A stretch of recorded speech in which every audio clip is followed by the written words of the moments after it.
पंचायत चुनाव को लेकर के काफ़ी गहमागहमी। शासन 15 अप्रैल को होगा।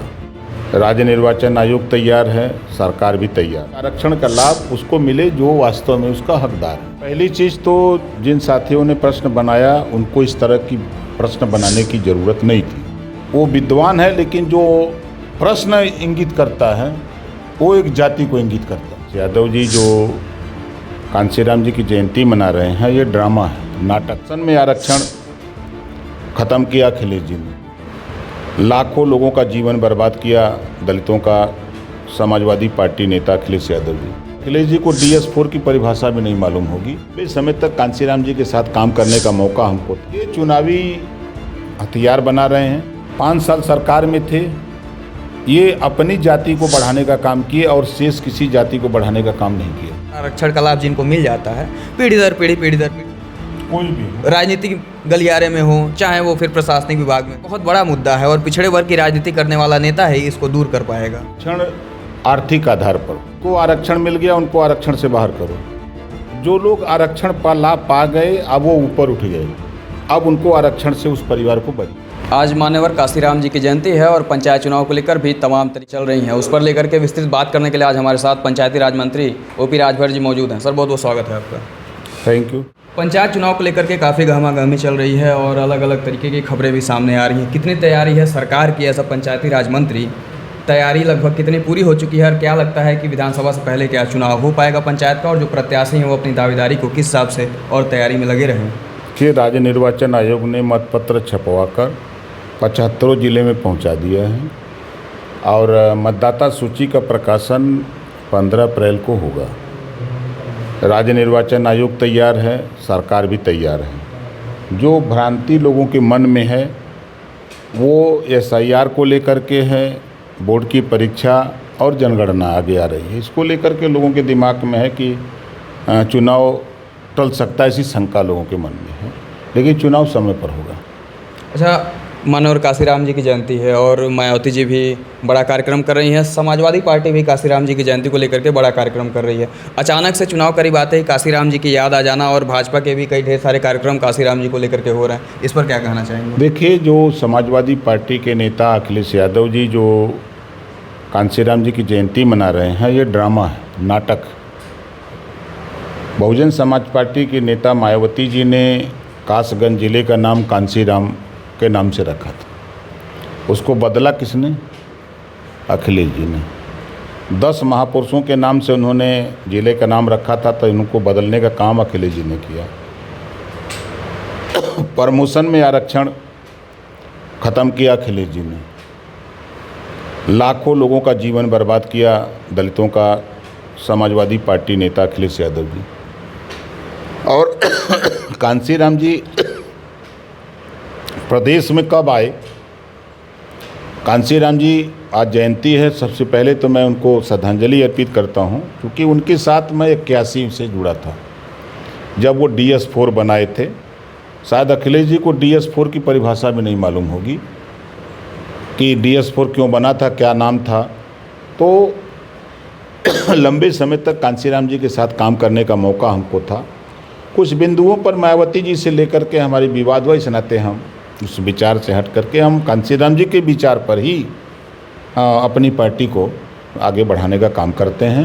तो समाजवादी पार्टी का जो कांशीराम जी के प्रति जो प्यार जगा है, ये एक धोखा है। दलितों के प्यार है क्या ये चुनावी हथियार बना रहे हैं, लेकिन उनको शायद पता नहीं है कि इनसे ज़्यादा विद्वान जिनके लिए मर रहे हैं, कांशीराम जी जिसको पढ़ा के गए हैं, वो कभी इनके साथ खड़ा नहीं होगा। अच्छा, अखिलेश जी पर लगातार आप हमलावर हो रहे हैं, क्या खटास रह गई? काफ़ी पुराने आप साथी रहे, उनके साथ रहे, उसके बाद अचानक से इतना हमलावर हर मुद्दों पे उनको? देखिए, अखिलेश जी 5 साल सत्ता में थे।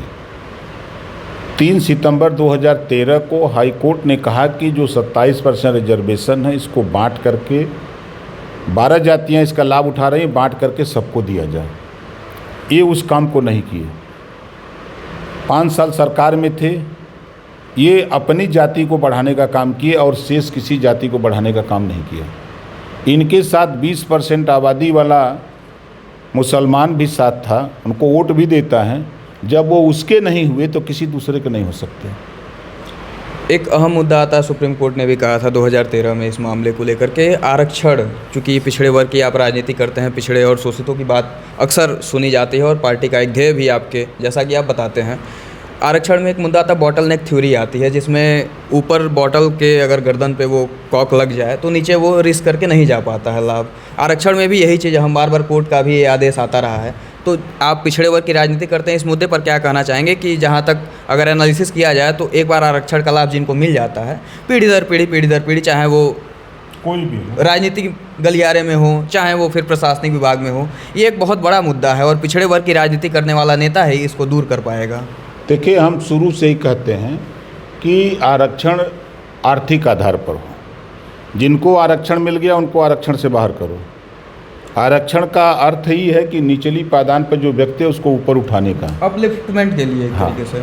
तो जो लोग आरक्षण का लाभ पा गए, अब वो ऊपर उठ गए, अब उनको आरक्षण से उस परिवार को बरी करिए। वन टाइम होना चाहिए ताकि आप अपलिफ्ट हो गए फिर। लेकिन अब चूंकि वो लोग स्थापित बात आती है तो खड़े हो जाते हैं, वो लोग नहीं होने देते हैं। लेकिन सुप्रीम कोर्ट ने जो अभी कुछ महीने पहले जो आदेश दिया है, हरियाणा ने लागू कर दिया, तो अब धीरे धीरे सबको लागू करना पड़ेगा। और जहाँ तक उम्मीद है कि इस जो एक तरीके से खामी कह लिया जाए या एक तरीके से गलत ट्रेंड कह लिया जाए, इसका जो समाप्ति होगी या मूल इसका जो ख़त्म होगा वो उस वर्ग से ही आएगा और उस वर्ग के नेता के माध्यम से ही वो चीज़ें जाएंगी। देखिए, अब धरातल पे इस बात की चर्चा शुरू हो गई है। जब धरातल पर किसी बात की चर्चा होती है तो वो अपना रूप लेता है। तो अब लोगों के मन में भी जागृति आ गई, चाहे वह बैकवर्ड हो, चाहे सामान्य वर्ग हो, चाहे शेड्यूल कास्ट हो। अब उनके सबके मन में आ गई है कि आरक्षण का लाभ उसको मिले जो वास्तव में उसका हकदार है। जो आरक्षण के बदौलत आगे बढ़ गया तब उसको हटाया जाए, उसके नीचे जो है उसको उस पर ले जाया जाए। तो ये धीरे धीरे धरातल पे गुनगुना रहा है। अच्छा, अभी एसआई की भर्ती परीक्षा चल रही है और एक सवाल आ गया, उसमें अवसरवादिता का कुछ रूप था, उसमें पंडित ऑप्शन आ गया। मुद्दे पर काफ़ी विवाद चल रहा है और न जाने अलग अलग जो ब्राह्मण वर्ग के नेता कहे जाते हैं वो लोग सरकार पर लगातार हमलावर हो रहे हैं कि सरकार की जो शुरू से नीति रही है वो ब्राह्मण विरोधी रही है। देखिए, पहली चीज़ तो जिन साथियों ने प्रश्न बनाया उनको इस तरह की प्रश्न बनाने की ज़रूरत नहीं थी, जिससे कि बीच में समाज में वैमनस्यता पैदा हो। दूसरी चीज़ की जाति की अगर बात आती है तो जाति ब्राह्मण होती है और पंडित का अर्थ होता विद्वान, विद्वत्ता का परिचायक है। अगर उसको जाति से जोड़ा जा रहा है तो भाई अब अपनी अपनी सोच है। हमारा अपना अर्थ है कि वो विद्वान है, लेकिन जो प्रश्न इंगित करता है वो एक जाति को इंगित करता है। इस नाते लोगों में गुस्सा एक रूप ले चुका है ना, लंबे समय से जब कुछ चीज़ें चलती हैं तो एक आकार ले लेता है, वही समाज में हमेशा एक पैरामीटर सेट हो जाता है। इसी वजह से आक्रोश है। अभी जो चुनाव, पंचायत चुनाव होने वाले हैं उसको लेकर के सपा भी काफ़ी दमखम दिखा रही है और लोकसभा चुनाव में बढ़िया प्रदर्शन था। क्या लगता है 27 में? देखिए, 27 में एनडीए की सरकार बनेगी और कितना कोई चिल्लाए, चाहे वो सपा चिल्लाए चाहे बसपा चिल्लाए, किसी के पास कुवत नहीं है, ना किसी के पास वोट है। आज एनडीए के पास अनुप्रिया पटेल जी हैं, जयंत चौधरी जी हैं, संजय निषाद जी हैं, ओम प्रकाश राजभर हैं, उसके साथ साथ भारतीय जनता पार्टी अपने आप में है। तो यहाँ एक बड़ा वोट का जखीरा है और उन लोगों के पास अकेले आज समाजवादी पार्टी का जो मूल वोट है यादव और मुसलमान, लाखों मुसलमान बीजेपी में है, लाखों यादव बीजेपी में है, कैसे सरकार बनाएंगे? आज बसपा के पास एक वोट है, बड़ा वोट है, लेकिन बड़ा वोट में एक वोट अलग अलग बट गया। बीजेपी में भी है, सपा में भी है, कांग्रेस में भी है, अलग अलग जगहों पर है। तो सरकार तो बननी है एनडीए की, चाहे कोई कितना हो चिल्लाए। अच्छा, समरसता रैली को लेकर के काफ़ी आपकी पार्टी अलग अलग क्षेत्रों में जा रही है, लोगों से मिल रही है। इस रैली के माध्यम से जो आप पिछड़ा हुआ वर्ग है वो कैसे जुड़ रहा है आपकी पार्टी से और आने वाले समय 27 में कितना लाभदायक वो होने जा रहा है? देखिए, समाज में आज भी जैसे आप गोरखपुर में हैं, एक जाति है कचेर, हर विधानसभा में 10,000 15,000 वोट पाया जाता है, लेकिन समाज में उसकी पहचान नहीं है। आरक है, अर्कबंसी है, बंजारा है, सपेरा है, खंघार है, प्रजापति है, पाल है, कुम्हार है, लोहार है, नाई है, धोबी है, धरिकार है। ये तमाम जातियां हैं जो राजनीति से बहुत दूरी हैं। तो सामाजिक समरसता का मतलब सबको साथ लेकर के चलने का एक कार्यक्रम। तो सभी समाज में ये संदेश दिया जा रहा है कि आइए हम सब लोग मिल करके, जो संविधान की बात है, संविधान के पहले पन्ने पे लिखा है समता, स्वतंत्रता, बंधुत्व और न्याय पर आधारित भारतीय संविधान। तो आइए हम सब लोग मिल करके जो केंद्र और प्रदेश सरकार की योजनाएं हैं, उस योजनाओं का लाभ सब लोग मिल करके लेने का प्रयास करें। अगड़ा वर्ग माना जाता है कि बीजेपी के साथ इस समय है, आप बात कर रहे हैं पिछड़ा भी साथ में है, MOI समीकरण था, मुस्लिम यादव भी भाजपा के साथ है। तो समाजवादी पार्टी का जो PDA है वो फिर कहाँ जाएगा? PDA का परिभाषा तो अखिलेश जी अभी चला रहे थे।